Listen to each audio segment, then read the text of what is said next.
మీరంటే అభిమానం, ఇష్టం ఉంది అన్నా కానీ నయా పైసా ఉపయోగం లేదు. కవిత పార్టీతో నీకు కొంచెం ఆలోచించు.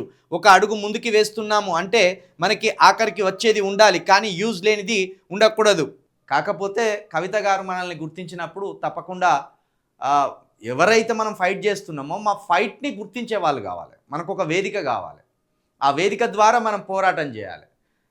అది తప్పకుండా ఒక పోరాట స్ఫూర్తిని కొనసాగించాలి. ఇప్పుడు పెట్టం దగ్గరికి పోయి పళ్ళెం పట్టుకొని బిచ్చం ఎత్తుకుంటే మనం అవమాన పాలవుతాం. ఎవరైతే పెడుతున్నారో గవాళ్ళే మనకు సహకరించేటోళ్ళని అర్థం.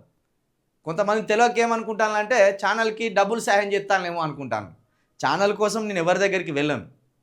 ఎందుకంటే ఛానల్ ద్వారా లక్షలు సంపాదించాలనో కోట్లు సంపాదించాలనో ఆశే లేదు. నేను మొదటి నుండి చెప్తున్నా. నేను రాజకీయం చేయడానికి మాత్రమే ఈ న్యూస్ ఛానల్ని వాడుతున్నా. అది ఎలాంటి రాజకీయం?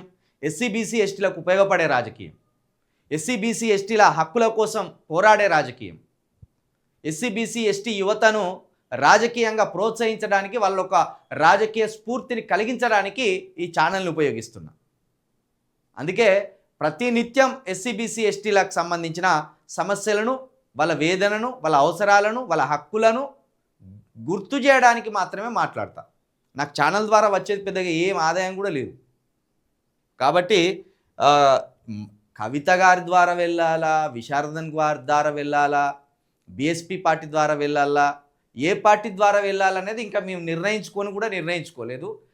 నిన్నటి నుండి బీఆర్ఎస్ సోషల్ మీడియా దీన్ని ప్రవీణ్ మనకు వ్యతిరేకంగా మాట్లాడతాను కాబట్టి ఇక ప్రవీణ్ మీద నిందలేయాలి, ప్రవీణ్ను చులకన చేయాలి అని వాళ్ళు పెట్టుకున్నారు టార్గెట్. సహజంగా పెట్టుకుంటారు మీరు, ఎందుకంటే మీ తప్పులను మీరు కప్పిపుచ్చుకోవడానికి చిలుక ప్రవీణ్ మీద ఇప్పుడు ఎన్నైనా బండాలు వేస్తారు. వేయండి, తప్పేమున్నది, వేయండి. మీరు ఎంత విమర్శిస్తే అవి అంత అభినందనలుగా తీసుకుంటా. మీరు ఎన్ని రకాల రాళ్ళు ఎత్తే ఆ రాళ్ళని నేను పూలలాగా మార్చుకుంటా. మీరు ఎంతైనా విమర్శించుకోవచ్చు.